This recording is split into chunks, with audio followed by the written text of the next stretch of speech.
you? I'm doing pretty good. How about yourself? I'm very well. I am Lizi with Central Alabama Voice. I'm here with Cameron Tolbert, and we're going to talk a little bit about you starting up a business at a very young age. Absolutely. So, first of all, tell me a little bit about yourself, where you're from, where you go to school, all that kind of stuff. Absolutely. So I was born and raised here in Alexander City. I graduated from Benjamin Russell High School, and then I'm currently attending school at the University of Alabama, majoring in finance, minoring in economics. And so I'm basically, and of course, I have my detailing business, Tolbert's Elite Mobile Detailing. And so between school and doing my detailing business, I stay pretty busy. What's it been like going back to school in these times, these times we live in? It's definitely very weird. It's kind of I think it's moving more towards normal. They finally let us know that we're going to be able to have in-person classes next semester, so that's very exciting. But I don't know, I mean, it has been kind of an isolation, I guess, kind of like, since you have to, of course, distance yourself. But I mean, I think it's just good to kind of be back in school, be around a couple of people anyway, and just be able to feel that normal setting again. Yeah, it's interesting, like most of the people I've talked to about kind of COVID and how it's affected their lives have been older people, and I would assume as a younger person, you guys are usually more active than us, and what was it like when it first kind of got shut down, and how did that all work out for Alabama? Well, so when it first got shut down, I was actually doing a co-op at a Mercedes-Benz in Vance, Alabama. And so, it kind of started to where, like, they were kind of unsure, because, I mean, it was also new. And then they were like, well, we're going to work a couple days from home and then a couple days in the office. And then it kind of just turned into just being basically fully virtual co-op. But, honestly, I could look at the negative side of it, but I could also look at the positive side of it. And one of those things that I think is good that may have come from this, as weird as that may sound, is the virtual capabilities that we have figured out that you can use in the workplace or in whatever you may be doing. It's kind of like you can't use that excuse anymore, like, oh, well, it can't be done from home, because it can, because we've had to push that barrier down because of this this pandemic that we've been experiencing. And so, I say that though it has had a lot of setbacks involved with it, there has been some good that has come out of it, I feel like. Yeah, I agree. And you make a good point about kind of technology, because had this happened 20 years ago, you know what I mean? Like, my family is dispersed. I mean, my dad lives in Mexico, mom lives in Montana, brother lives in Virginia. Right. We already don't see each other very often, right? And then for this, it's like, oh, but now I think we actually see each other more because we have a Zoom call every week, and you know what I mean? Like, Absolutely. It's weird. So there's some positives, I think, that have come out of it. Absolutely. So tell me about the business. Tell me how it got started and going through the Wildcat entrepreneurship, and let's go from the beginning. Absolutely. So I guess I'll just start from the very beginning. First, I've always had a keen interest in cars and any type of vehicles. I mean, I like cars. And I'm not big on like all the specs and the different types of engines and things like that. I just like the way certain cars look, right? And things like that. So I've always had an interest in that. And my stepdad was probably one of the first people to teach me how to properly clean a car. And so since then, I mean, I've always just did it. Probably washing the cars around the house, but never thought about doing it as a business. Right. And when I was in the was it the 9th or I think it was my 10th grade year. I was in one of Miss Durr's business classes, and that's when they were rolling out the Wildcat Entreprenuer Academy. And I was kind of undecided on if I should do it or not. And then finally Miss Durr was like, you should really do it. And so I ended up doing it. And so my original idea, the actual mobile detailing was not my original idea. My original idea was a device to be able to put tire shine on without getting it on the car or on the actual wheel of the tire. And so I went through the making the business plan, kind of a business model. I presented it, and I actually ended up getting the second most amount of money to pursue my business venture. And so, but kind of what happened was I just kind of got to a standstill on the actual designing of the product. And so, it just kind of got to where I was like, well, back then I didn't know it, but now that I know like the time value of money, it only makes sense, to use it for something else at the moment. Right. And so, I said, well, since I'm at a standstill with this, which I still haven't let that dream go fully because I still have that issue today where there's just so many other steps I have to do to make sure it doesn't get on the paint or on the actual rim. But I never actually let that idea fully go, but I presented to Mr. Jacob Meacham at the Chamber, who was very involved in the Wildcat Entrepreneur Academy also. And I said, maybe can I kind of put this idea on the back burner and use the funds to create a detailing business, which is kind of still in the same arena. Right. And, I feel like it would kind of fit good and, bring some income in.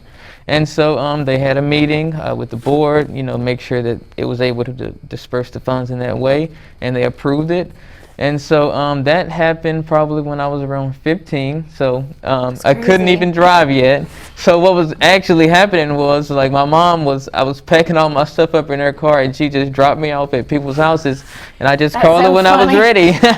I would just call her when I was ready to go. And so, I did that until I was able to drive. And then obviously once I started driving, I started doing it more mobily, where I was just kind of either picking up the car, or maybe I was going to their house and doing it if I have access to water and electric. And so, I kind of did that all the way through the rest of high school. I ended up doing it as a co-op program through high school. So they let me get out of school, earlier. And then I did it through high school.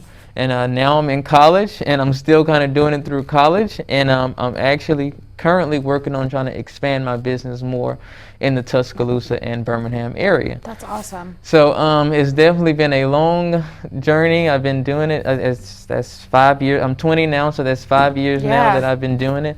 And I'm telling you, I learned something more. I learned something new, a different way to do something every single day. It's just like any business or any profession. You have to continue with the continuous education, because if you don't, you're just not going to be up to date on the best processes and the best methods to use to get the best results.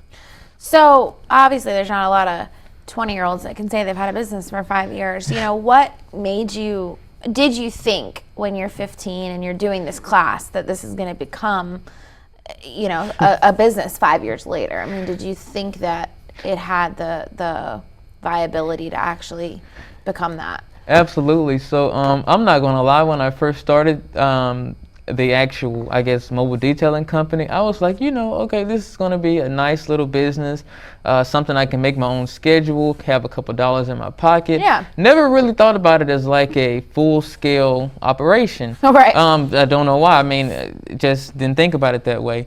And finally, once I started like really diving into the business, I realized how diverse and complex the detailing industry actually is, which, really, once you get in the niche of anything, you'll figure out how complex just that one industry can be. And so, I started getting on different platforms where I can connect with like other detailers, whether they're new to the game or they've been doing it for 20, 30 years. And so, these different platforms where they share different ideas, different methods about how to do things, different business advice, things like that, pricing advice, just all types of information. And so, I realized this can actually become a full-scale operation that can be very, very profitable, because I just didn't even realize how many different avenues you could take, like with protective coatings on cars, or like paint correction. Applying ceramic coatings,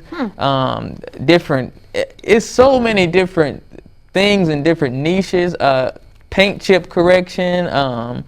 It's so many different avenues you can take, and so many different services you can offer to provide a full spectrum of detailing services to make a car look like it came off the showroom floor, even though it could be 20 years old, Yeah, that's very cool. And so a lot of people also, when they start a project in high school, they kind of give up on it. Like, what kept you motivated to keep doing it year after year? I would probably honestly say the customers. Yeah. That's probably one of my favorite aspects about the detailing industry, and what I've been doing is connecting with different customers. Just for one, just building those relationships. So, even if I do decide tomorrow that I don't want to detail cars anymore, I still have developed those relationships with different people in many different professions, different careers, all over there, just by detailing their cars and just getting to know them and talking to them, and Right. just becoming a companion, pretty much. Not a companion, that was not the right word I was trying to use, but just a friend, Yeah. a business operator, but also become their friend. Figure out what the things they like, the things they don't like, the things that are more important to them in their car. Like, what do they really want to get out of this? True. You can. A lot of people probably wouldn't even think about it that deep when detailing cars, but sometimes people have very expensive cars, and even if they're not very expensive cars, I try to treat everybody's things like I would like my own things treated, and take pride in it. And so, I really enjoy connecting with the customer, building those relationships. And I just thought about all these different relationships I've built. Like it really wouldn't make any sense just to stop doing all, just throw it all away. Right.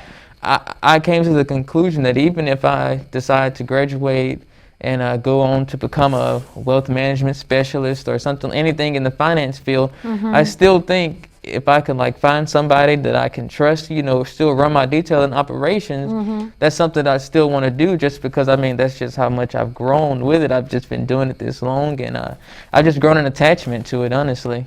Now you talk about those relationships with customers, right? They take time to build. How do you feel like at 15 years old you were able to, somebody who is going to trust you with their car and with cleaning their car, and how did you kind of get that off the ground? Absolutely. My main thing is I tried to be as transparent as possible, and I just tried to be as respectful as possible.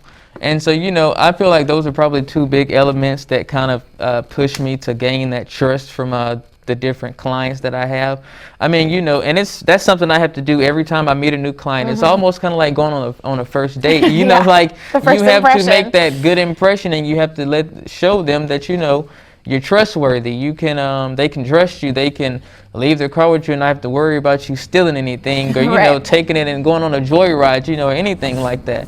And so, one of my biggest things is I like to keep a respect. You have to have respect across the board.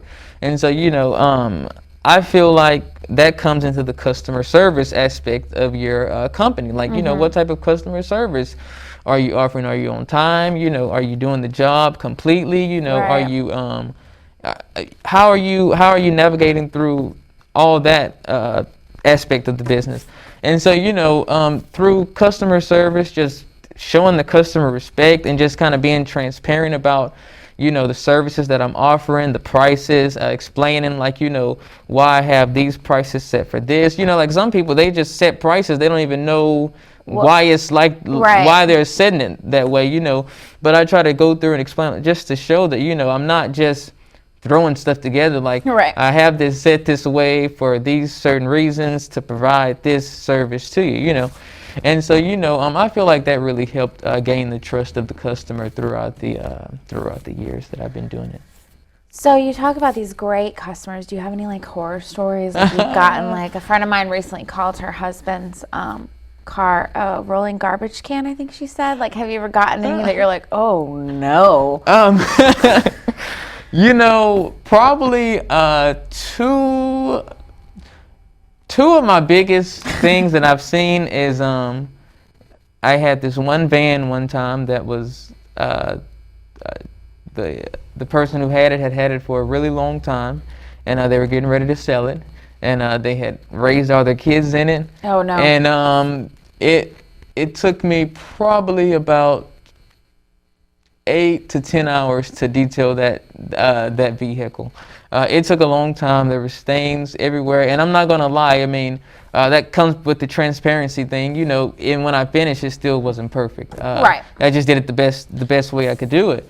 And then this other time, I know I had this one car, and it had so much dog hair.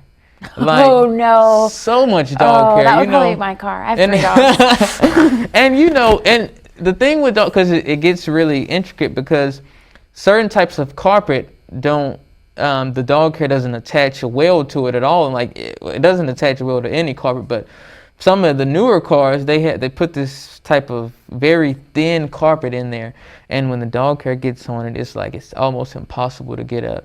And so that was another project that took me a very long time, about probably around 4 or 5 hours just trying to vacuum. Like no kidding, 4 or 5 hours just vacuuming.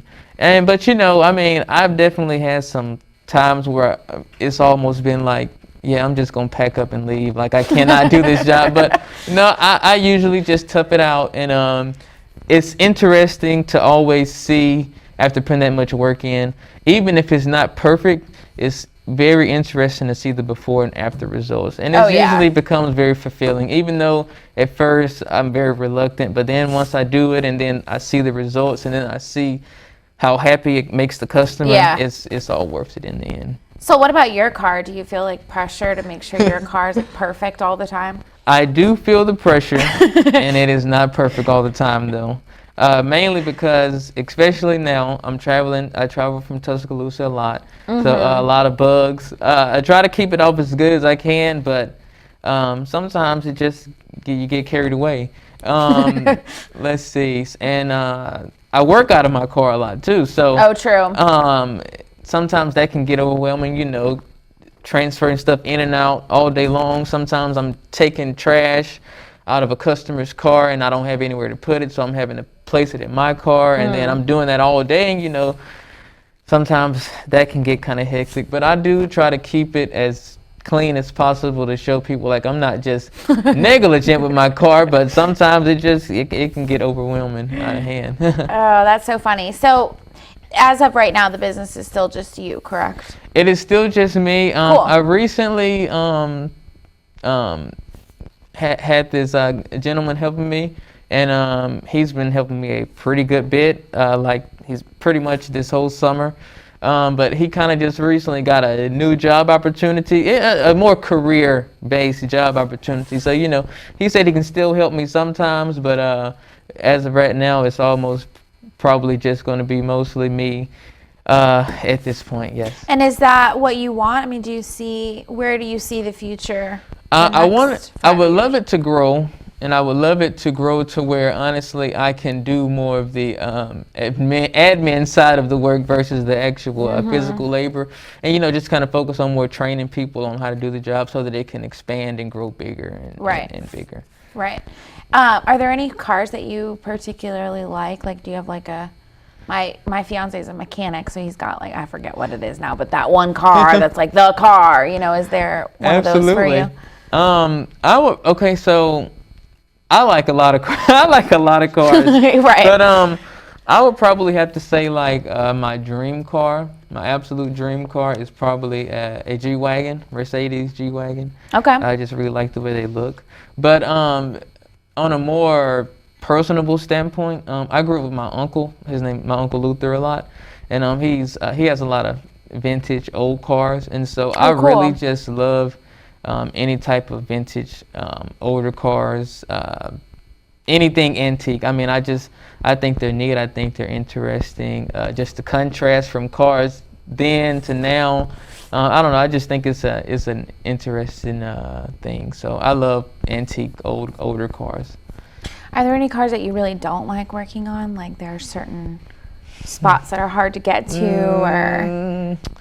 Let's see, because honestly, I wouldn't say I don't like working on. I guess it's just about learning the different types of cars, which I think is probably one of the hardest part of getting into the detailing business, because you have to really kind of pay attention to like the materials on a car, or like the way a car may be designed. Like, you know, cleaning like a Corvette or like a Porsche or something, like, you know, there's going to be some certain different things you're going to have to do just because of how compact the car is. Right, yeah. And, you know, like cleaning it. And so, you know, you really just have to focus on just kind of learning these different cars. And so that way, usually, you're going to clean the same car more than once, like that same type of car, or a similar car, similar what do you call a car company, like like a Kia or something like that, and most of the materials, they're probably going to be kind of the same. So if you start learning those different materials and learning like what chemicals go good with this type of material, or what chemicals you don't need to use on that, That's so crazy. and it really, you start to kind of know like, oh, those are like, some people, some detailers, they'll use, let's say, acid on any type of wheel when you shouldn't do that. Acid usually mostly only works for chrome wheels, like completely chrome wheels. Like you can't, I wouldn't really use acid on like something that's chrome plated, because it's not 100% chrome. And so like you can really, you may not be able to see it at that very moment, but long term you can really damage somebody's vehicle or their rims or tires or whatever by doing that, just because you're not taking the extra steps to make sure that you're using the correct products on a certain type of material or certain type of product. That's so crazy. Like you said, there's so many intricacies that you would never even, I would just think, okay, just clean the car, but like, it's not just clean the car. Yeah. I mean, and it's so many different, small, like I'm trying to think of maybe an example. I don't know, like for example, different cars have different, even the paint. Some cars have softer paint, some cars have harder paints, and so that plays a lot into the aspect of if you're like compounding or polishing a car, because on a harder paint you're going to have to use more aggressive products, or maybe a little bit more force, because like example, Mercedes, they have harder paint, and I would say a car like a Lexus has softer paint. And if you like want to test this out, just go feel how the paint feels on a Mercedes, and then feel how the paint feels on a Lexus, and you will kind of see that contrast between like the different, how hard and how like solid the paint is on them. It's not that one paint is better than the other, it's just how that company decides to how they the products they use, I guess, to oh God, I'm missing, to manufacture their cars. I don't know. Yeah. So why do you feel like entrepreneurship was important to you early on? I mean, obviously, whether it be detailing or whatever else you could have come up with in that class. I mean, obviously you did it for a reason and stuck with it for a reason. Why do you feel like the business world is attractive to you? So I guess a couple of reasons. One main reason is my mom is an entrepreneur. She's a baker. Oh, and cool. She bakes a lot of custom cakes, custom treats, and things like that. And so, I got a lot of inspiration from her.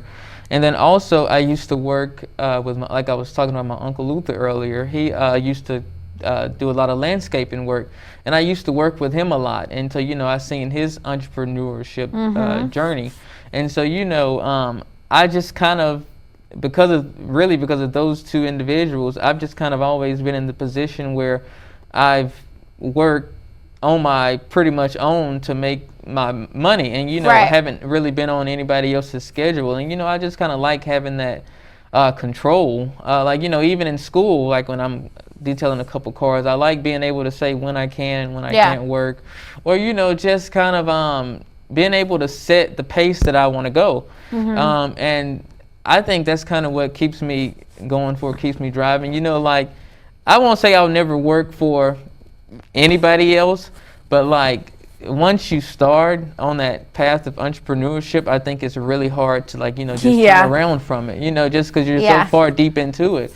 It's almost like going from having maybe a parent to getting out on your own, Now you don't want to go live with your parents. Yeah, again. Right. You don't want to go live with your parents, so you kind of want to just build your, and I'm a big believer of like, it's okay to, and not everybody is meant to be an entrepreneur, but like, I like making my own dreams and aspirations come true versus, maybe helping somebody else making their dreams and aspirations come true.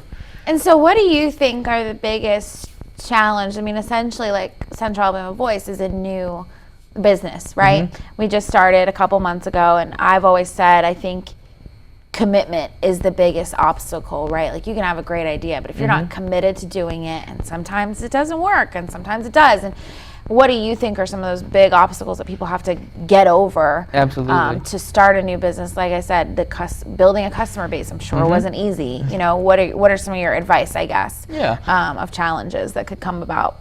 I would say I think one of the biggest challenges, and I think this is probably with anything in life, whether it's your marriage or relationship or whatever, is keeping things consistent. Throughout the time. You know, like I feel like a lot of people, and I guess this kind of goes with the commitment too. Like I feel like a lot of people, they start very strong, and then on down the line, it's like they kind of tinker off. Like, you know, maybe the services just aren't the same anymore. Like, you know, like you've been going to a place and eating there for years and food's been good, and then, you know, you go in there one day and it's like, what happened? Yeah, you what know? happened? And so I think the biggest thing is trying to stay consistent across the board, like always making sure that no matter what type of mood you're in, you're providing good customer service. Because, you know, like at the end of the day, like, you know, being an entrepreneur or just working in general, you know, sometimes you have to put your personal issues, your personal feelings to the side. You know, you may have to work for somebody or with somebody you don't have the same opinions or views as, or, you know, you may not just be having a good day, but you can't project that onto the customer, and you have to make sure you keep providing that consistent service. You know, I have like one particular customer I'm thinking about. I've probably washed their car at least 30 or 40 times probably over the years I've been doing this, but each time I try to make sure that I provide the same service just as I did the very first time I did it to impress them in the first place. And so, you know, I think that keeping things consistent over the years, and, you know, and consistent doesn't mean like don't try to improve, but like don't go backwards. Don't ever, don't revert backwards. So, you know, I feel like that's probably one of the biggest challenges, I would think. So, are you involved in anything? What are some of your other interests? What are some of the other things that you do on campus or that you've done in Alex City? What else is there to Cameron Tolbert? Yeah, so I guess as far as on campus, I am in the AK Psi Business Fraternity. Okay. And I'm also in the Alabama Finance Association. I'm very intrigued with finance. I just like looking at numbers, seeing how numbers work, seeing how they play. Like, you know, even with my business, like, you know, that's one of my favorite things is just looking at the financial aspect of making sure things are staying profitable, like, you know, and things are staying on track like they're supposed to. So I love finance. I watch Dave Ramsey a lot. He's probably one of my favorite, I guess, financial, I don't know if you call him a financial expert or guru or whatever. But I just watch his podcast and his YouTube channel a lot. People call in, tell them about, you know, I'm in $300,000 worth of debt and I only make $50,000 a year. You know, like, what am I supposed to do? So, you know, I enjoyed that. And then I also do a little bit of freelance photography. Oh, cool. Which I really enjoy it more as a hobby, but I do a little bit of work if somebody asks me to. But I enjoy doing that. I just like taking pictures. I look at it as a form of art. So, you know, it's just a way for me to kind of express myself and really just kind of get the thoughts out of my head in a form of art. So I've also seen, at least on social media, that you're fairly vocal politically and have some strong opinions. Where does that come from? Why does that kind of spark your interest? So it's kind of complicated for me because I keep up on politics, but I try not to be so involved in politics. But a lot of the things that I like to speak about are really situations that I don't think should even be political, but they've turned into political situations. And so that's really why I don't mind being so vocal about them, just because, I mean, I know some things you can have two different opinions on, and it's okay. Like, you know, that's why, like I said, it's so many different customers that I deal with. Like, you know, I wouldn't want to put something on my social media that would turn a customer off from wanting to use my services, but I do post about things that I don't even think should be political. They're just human rights issues, you know, Right. kind of like, you know, Black Lives Matter. Like, you know, I post about Black Lives Matter because to me, that shouldn't be a political issue. That's just a human rights issue. Right. Or, you know, like the mask, like, you know, when that was a big thing, you know, like, I just don't think that was a political issue. It was a recommendation from the CDC that we trust to make these type of decisions. So, you know, don't turn it into something bigger than it has to be. Like, you know, when I think something is right or when I think something is wrong, or when you know something is wrong, I feel like if you don't speak up about it, you're just as much a part of the problem as somebody who's on that side of the fence also, you know. And so, you know, and if you don't make your thoughts and your opinions heard, whether they agree with you or not, you're just doing a disservice to yourself and to the people around you. Well, and I think one of the points that I heard you make in that, and then I've seen on your social media accounts, people on Facebook, right, are like gonna scream and yell at each other, like that's what they do. But for the most part, what I've seen you post is thoughtful, and you know, conversations can be had. And why do you think younger people like yourself are maybe better at that and having those conversations than, unfortunately, the people who are older and are actually in the positions to make the decisions? Or why is it important to have those open conversations, in your opinion? Absolutely. I just think maybe one of the biggest reasons is that I guess, of course, as you get older, you get kind of more set in your ways and opinions, and you become, I guess, more closed off to different thoughts and different opinions and different ways of looking at things. And I feel like, especially my age group, with as many resources as many resources that we have right at our fingertips, like, you know, it's kind of hard not to just be on the right side. Like, you know, you can look up anything you want to know right at your fingertips. So, like, you know, it's not like, well, I guess what I'm trying to say is we have so many different resources and information to us that can really get us thinking instead of like a one-sided view of things. Because like a lot of people, like, you know, maybe my parents or my grandparents, like, you know, they didn't have all these different, you know, news outlets and social media and stuff. So, you know, they might have only seen a one-sided view of things, and so, you know, they may not. I'm not going to say you can't fault them, because we can all try to get better as people every single day. But, you know, it's almost like, what can you say? Like, you know, they've only seen things one way, you know. Just like me, like, I might be a little bit more vocal about speaking out towards race issues, just because though racism, I think, still exists, but, you know, I may not have experienced it on the scale that my grandparents may have experienced it, which they may not want to talk about it at all, you know. So I think that just has a lot to do with the access to information, and then just being more open-minded, just because you are younger and you are still trying to figure a lot of things out. And obviously, being a young Black man yourself and owning a business, and you seem to have your head on straight, do you try to open those conversations with maybe people that don't agree with you, or are you willing to have those conversations? And how do we open those conversations? Absolutely. I'm definitely willing to have those conversations. I think those conversations are important. You know, we need to have those uncomfortable conversations. That's the whole, you know, people talk about the different protests and things going on, and, you know, a lot of it is because they feel discomfort, but, you know, that's what you're supposed to feel after kind of the point. Tackling a situation like that, because it's supposed to get your mind thinking, like, what can we do to improve this problem or this situation, or how can we grow from this? And so, you know, I feel like the best way to navigate through those type of topics and situations is to just be open-minded and kind of start at I wouldn't say start at a clean slate, but kind of forget everything that you may have learned growing up, or like, and just kind of look at it from a totally different perspective and see where that other person may be coming from. And you'd be surprised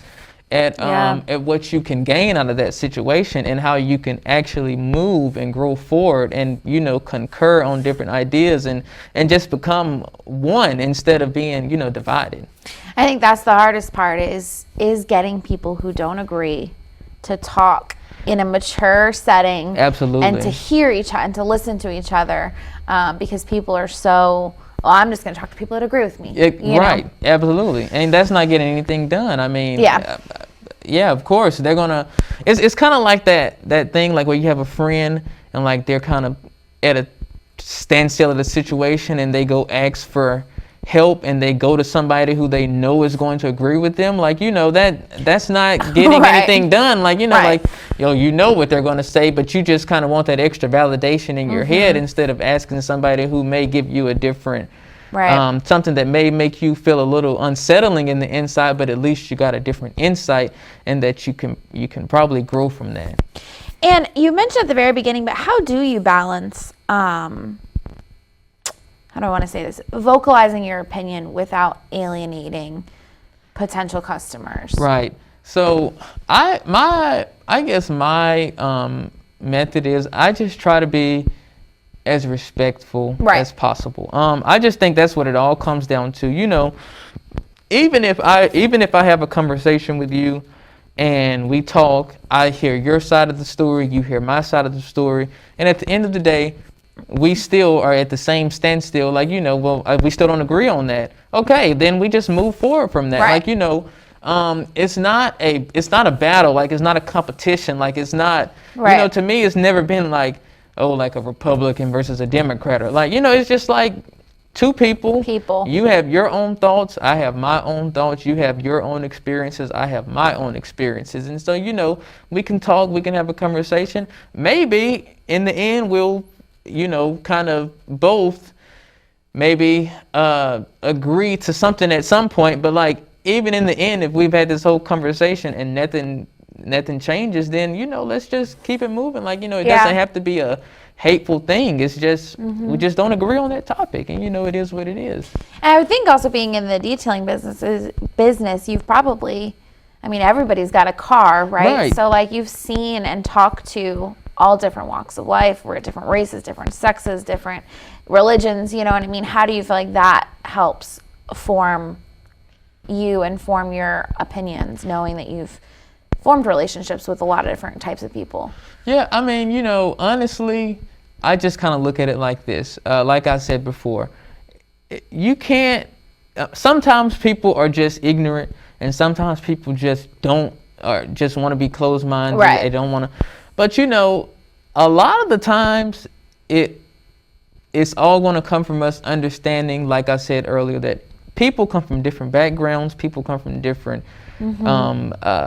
lifestyles. Like, you know, you can't, I think having these conversations, even if you don't, like I said, even if you don't agree or disagree or whatever, you still learn something. And so, you know, that's my thing. I like learning about, even if I could totally disagree with something that you're saying or your political opinion, but if I can understand why you have those thoughts and opinions, then, you know, I can kind of almost, maybe not necessarily completely get over that hump of us, kind of like, it may not change my mind on the situation, but I still may be able to kind of see where you're coming from and why you have those thoughts and feelings. Yeah. So tell me about where you see yourself in the next 5 years, 10 years. Where's the business? What do you want to do? You've got a year and a half left of school. Absolutely. Where do you go from there? So I won't say I'm at a standstill, but I'm trying to figure a lot of things out because I'm not really sure if I want to just try to go full-fledged and just expand my detailing business to the point to where I want it to be, or if I just kind of want to take the more, I guess, a traditional route and, you know, try to get a job and, you know, just kind of see what it's like to be, maybe, because like the whole reason I got a finance degree was to become either a wealth management specialist or a financial advisor. So I don't know if I want to step into that scene a little bit to see how I may like that or not. But I'm still kind of undecided, but Figuring it's it out. probably going to be between either expanding my detailing business to the point to where I wanted to be and just kind of put all my effort into that and work towards that after I graduate, or entering to the more professional arena, like more white collar professional arena, you Right. know, wealth management specialist, or, you know, something along that avenue. And so, regardless of which path you take, I'm sure that having this business has taught you a lot, even if you don't stick with it and go a different route. I mean, how thankful are you that there was that class at Benjamin Russell that kind of changed? I mean, I don't want to speak for you, but, you know, definitely changed the trajectory of your life, I would imagine, at 15 years old. You know, what does that kind of mean to you? Yeah, I mean, honestly, I will never, ever forget the things that I have learned from that class. And like I would be amiss if I didn't mention my mentor, Mr. Kevin Speaks, who helped me out a bunch with developing my idea. But I mean, the things that I learned from that, just from a business aspect, or just, you know, just being able to connect and mingle with different types of people, you know, I'll never forget those experiences. They're probably gonna stick with me and be with me for the rest of my life, just because it's really what gave me that push and kick to go ahead and get started. Like, I'm not gonna say it would have never happened, just because, like I said, you know, you don't know. I worked with my uncle a lot on his entrepreneur ventures. My mom, I helped her out a good bit. So, you know, I've kind of grew up around it, but, you know, I can't say it would have happened at the age of 15. Right. And so, you know, I'm so thankful for that the Wildcat Entrepreneur Academy. And when I tell people about it, like how I got started, and I always kind of compare it to like Shark Tank, and they're just so fascinated with it. And I think it's probably one of the best programs that Benjamin Russell has offered to students who want to explore that side of the field. And I think the cool thing is like, whether they become you and have a business 5 years later, or they quit after the semester or whatever, like, again, they've still learned like real life skills. Like, no one teaches you how to pay bills or to start a business, you know what I mean? Absolutely. So that's very cool. Absolutely. Do you know if there's a lot of people similar to yourself that kind of still have things going, or are you few and far between, do you know? Let's see.